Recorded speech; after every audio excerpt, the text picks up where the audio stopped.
Hi, I'm Ty Orshak, and this is my budget build. I ended up owning this 4Runner because my dad owns a 4Runner, 1998 I believe, and it was the most comfy, easiest thing that I've ever driven. I just love the feeling of it. Being up high, the suspension, everything, the power it had. So when I finished my end test, passed first time, I was looking for about 6 months for a 4Runner. It was Craigslist that I actually found it on, and it was going up for $4,500. When I finally stumbled across this one, I actually waited a week. If you keep thinking about something for 4 or more days, I think you should do something about it. Stuck in your head for that long, do it. And I looked at it, and yeah, I just knew it was the one for me. I really love the black color. I love the look of it was square body, retro. I asked my dad if he could take a look at it for me because at the time I had no mechanical experience whatsoever. So if I looked at it, I would know nothing about it. Went to work, Dad said, "Oh, I'm gonna go check out that truck for you." And I'm like, really? So excited.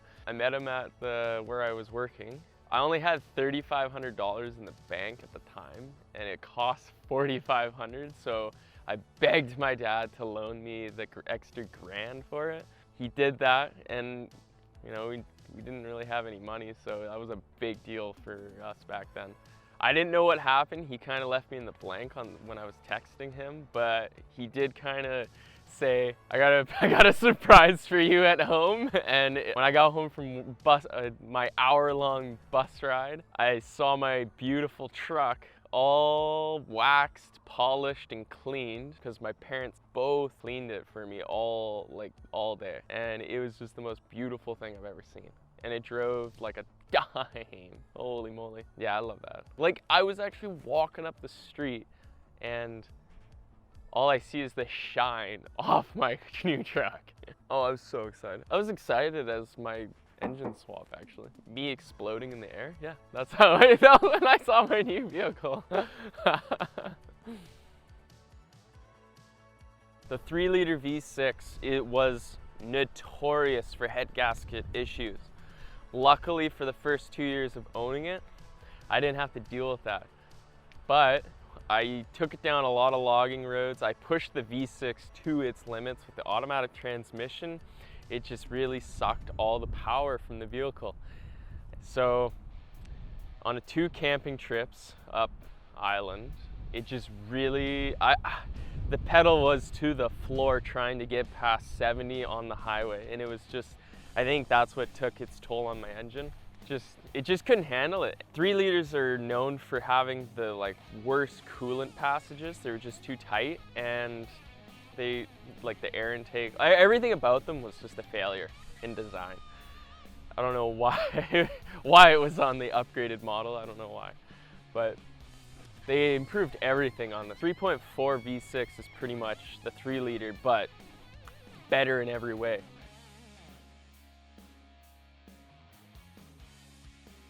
Why the 1UZ FE, and why did I go for that particular engine rather than any other American motor that could be easily cheaper too to swap in?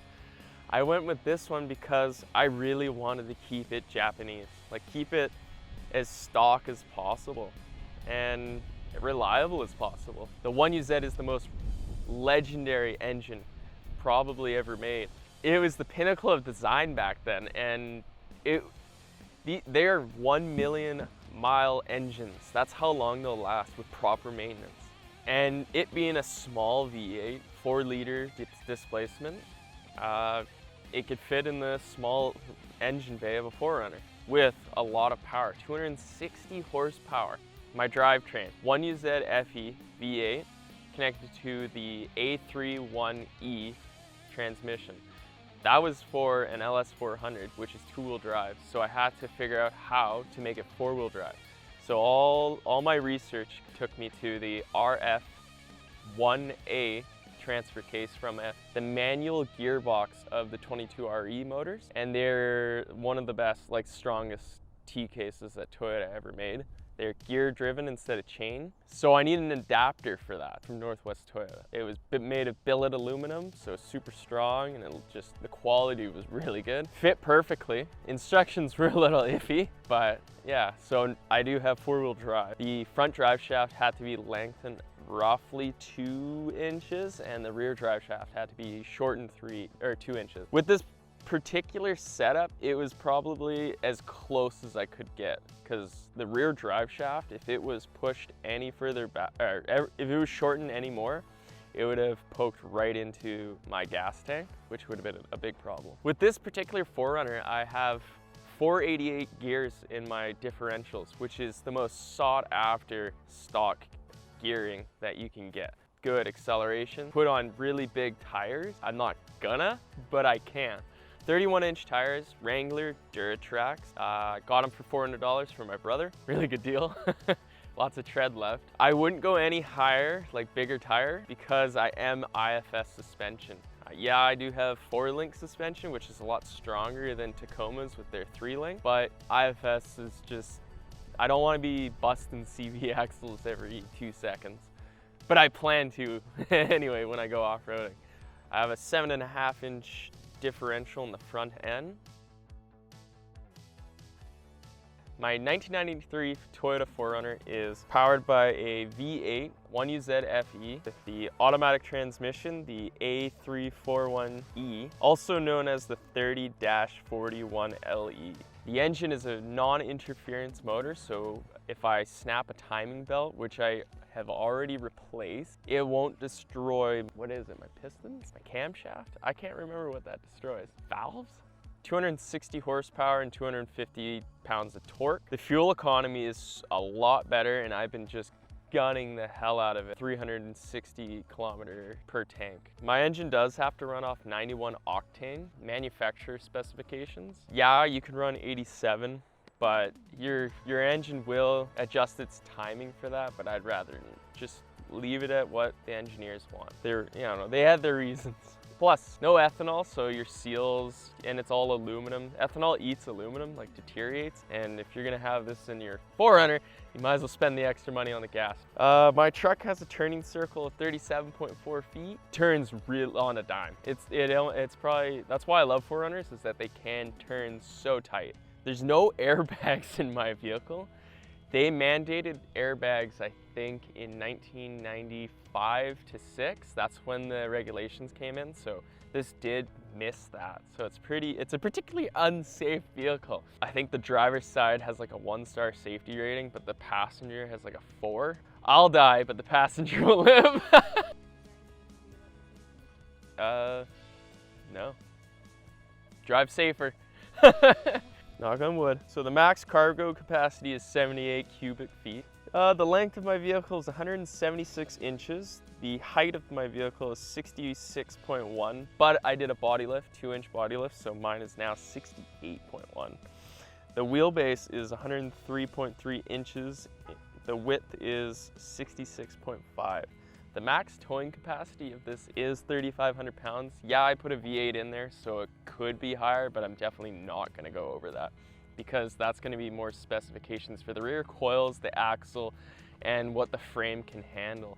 And I definitely don't wanna go over that. Curb weight, my vehicle weighs 3,740 pounds, but with the new engine, it's lighter now. So I think it's around 36 to 3,500. There's just less going on now with all the new drivetrain. The 1UZ FE is an aluminum block, so dry, I think it weighs 380 pounds. The V6 was iron block, 400 or 500 pounds. I gotta double check that. I saved a lot of weight. It has actually improved my front end handling by a lot. Every time I used to do a tight turn, front suspension would creak and you'd hear some metal squeaks going on, so that's improved. Okay, my fuel tank's total capacity is 17.2 gallons. So my biggest reason for loving this particular 2nd-gen model is rounded headlights. I didn't really like the square headlights. I think they look ugly, but I didn't like the 3rd-gen super rounded headlights. I feel like 2nd-gen had the in-between. It has a beautiful tailgate still, and I absolutely love that. Especially for camping, it's very nice. Yeah, If it's raining and you get a tailgate, I'll deal with it. I love tailgates. I also like it because my girlfriend's the same age as my truck. The first generation had the fiberglass body that was, or the removable top, I believe was made of fiberglass. And it had rear leaf springs. I don't like rear leaf springs, but I like rear coils, and I like the full steel body. Less leaks. The first gen's more of a toy. This is more of a, you know, a daily. The second gen 4Runner is also a collector's item. So with the new transmission, my first gear ratio is 2.531, second gear is 1.531, third gear is 1.00, and my overdrive is 0.705. Reverse is 1.88. So with all those new gearing ratios, it's connected to 48 differential gears instead of 3.6 differential gears that the Lexus had. So it's going to be a lot better at accelerating. So the parts that I purchased for the swap were the motor mounts from Northwest Toyota. I got the wiring harness from Northwest Toyota. I got transfer case adapter from Northwest Toyota. So me, my brother, and my dad, we all pitched in and worked together. This was more of a learning project for me. Yeah, I kind of jumped the gun doing this. Going from knowing nothing about cars to doing a complex engine swap. Taking apart the Lexus was just so much fun. Just all the problem solving you learn along the way. Awesome. It was a lot of fun. We had some complications and I had to take it to Carmina Performance. First, we didn't know how to fit the radiator hoses in properly. Second, we needed the drive shafts re-lengthened. They did that for us. Third, I wanted that wiring harness I bought properly installed. Stainless steel exhaust. I went with a 2.5-inch pipe connected to passenger side stock LS400 exhaust manifold. And my brother actually welded together a custom driver's side exhaust manifold, which was absolutely beautiful. There is a bit of an exhaust leak, but for his first time doing it, they were very happy with the quality. Carmina Performance also did fuel lines, transmission lines, the coolant lines. They cleaned my throttle body, installed an aluminum radiator. I had two 9-inch fans. They swapped it out for, I believe, one 20-inch fan. They took my condenser out because the AC, there was no space for the condenser, radiator, and two fans. So they took the condenser out, put in a larger aluminum radiator, put the big fan in, and now I have really, really efficient cooling, but I don't have air conditioning, which the truck being so not aerodynamic, you just roll the windows down and you get blown away anyways, so you can cool down that way. I live on Vancouver Island, so it doesn't get hot anyways. So I put in a Lexus fuel pump. My brother, who is a Red Seal mechanic, rebuilt practically the top half of the engine. He did all the seals. He rebuilt all the injectors. He replaced the fuel rails. He replaced the starter because it's a hassle to replace. We did the front and rear main seal, which is very important. New spark plugs. Just the basics that, a new timing belt, new serpentine belt, tensioner, new pulleys.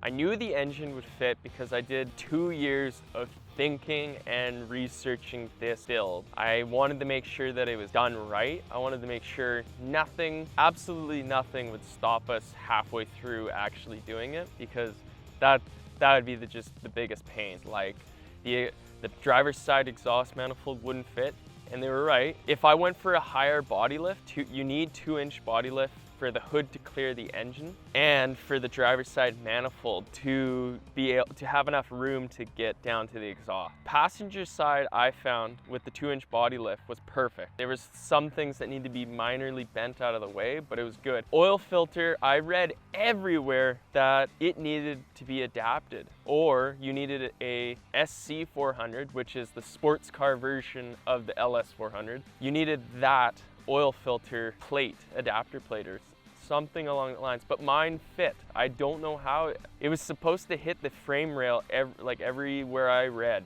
and it fit perfectly. I don't know where that came from. I got lucky, but I was ready for it. Yeah. Also, I had to make sure that I went with the LS400 because the engine has a different oil pan. With the LS400, the oil pan fits perfectly over the IFS differential, versus if you had a solid axle, you would need the SC400 oil pan. The SC400 is a front-mounted oil pan and the LS400 is a rear-mounted oil pan. They're just minor differences, but there's so small of clearance gaps in the engine bay that you really needed to make sure that was done right.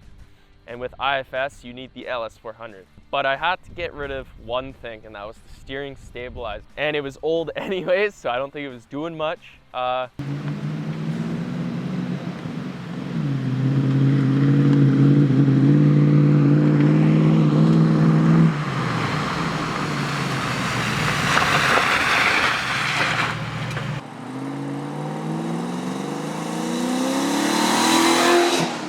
Jesus Christ.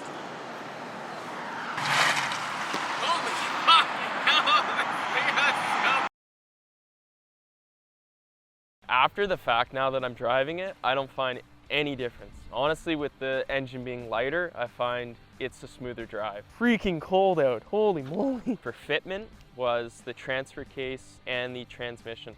Because the motor mounts push the engine further back, so that means with the front drive shaft being lengthened 2 inches and the rear drive shaft being shortened 2 inches, the transfer case that I have is about, I'd say, 5 inches back from the original location. But with my automatic transmission, they were able to weld it up perfectly so that it sat in the same stock location. That was my whole goal for this build, was to make it as stock as possible. I didn't want a super buggy looking rig that all the cops looked at and were like, ooh, I want to pull that guy over. And I wanted enough power to be able to go on trips and like the driving.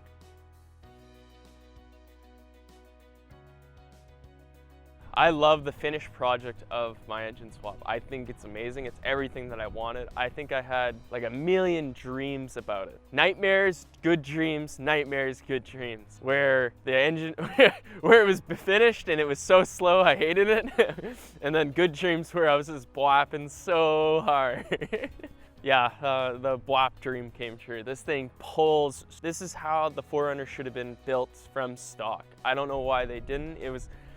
They did it dirty by giving it the 3-liter. Like, holy, this is what a truck should feel like.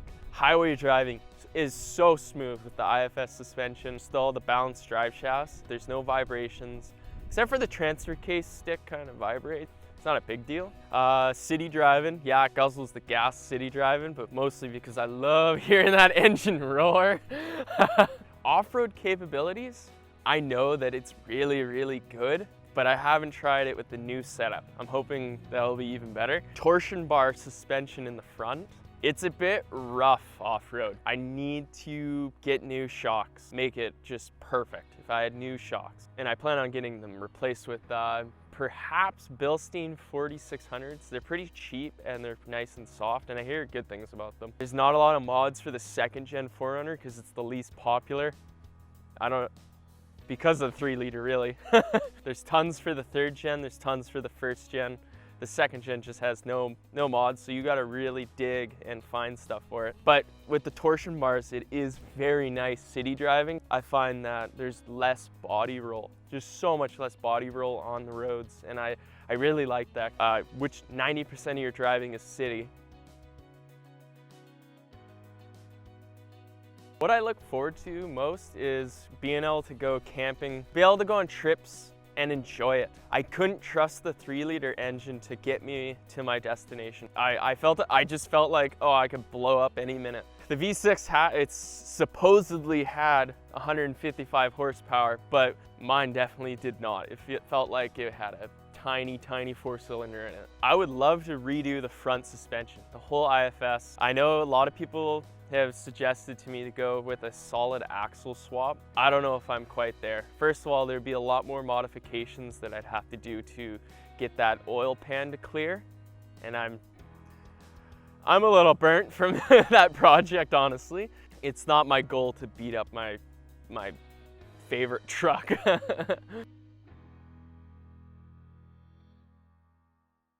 Future modifications, yeah, mostly just suspension work. I think from 5 years from now, I might think about a supercharger or a turbo for my engine, because they can handle up to 6 pounds of boost. I believe that the 90 to 94 1UZs had the strongest rods of the generation. Might be fun to do, but I feel like I have enough power as it is with the gearing, the rear differential gearing and the front differential gearing. And I have a really strong transfer case, so I'm gonna have no problems there. The 8-inch rear end is strong enough, and then just basic maintenance for the rest. Want a new front bumper. I do have the stock bumper, but I'd feel a lot more comfortable with maybe an aluminum one. I would like to get rock sliders to protect pretty much the guts of my vehicle. I want to protect all the expensive drivetrain components that I have underneath there. Yeah, I love the interior of the second gen 4Runner because it's not so old like the first gen. I've seen the interiors of that and it looks really old and cheap. Well, the second gen kind of looks newer, and I love the carpet interior. I love the color. It's a nice bluey gray. Except for the battery, haha. Yeah, I had to move the battery to the driver's side of the vehicle. It's stock form, it's on the passenger side, and the air filter's on the driver's side. So those had to be flipped. That was kind of a pain in the butt. Yeah, we got the air filter running properly. It's so tight in there, so replacing it's gonna be a hassle if I ever need to do that, which I probably will. The battery looks like the battery tray that Carmina Performance built looks beautiful. I might replace the battery because it is old. It was from the original Lexus that we got it from. If you guys have any questions about specifics of my build, or if you need help building your truck the same way, just shoot me a comment or a message or something, and I can help the best I can. I can point you in the right directions, especially because I found all the right people that could help me do it in Canada anyway. If you have any questions, leave it in the comments below. This is my Toyota 4Runner and I love it.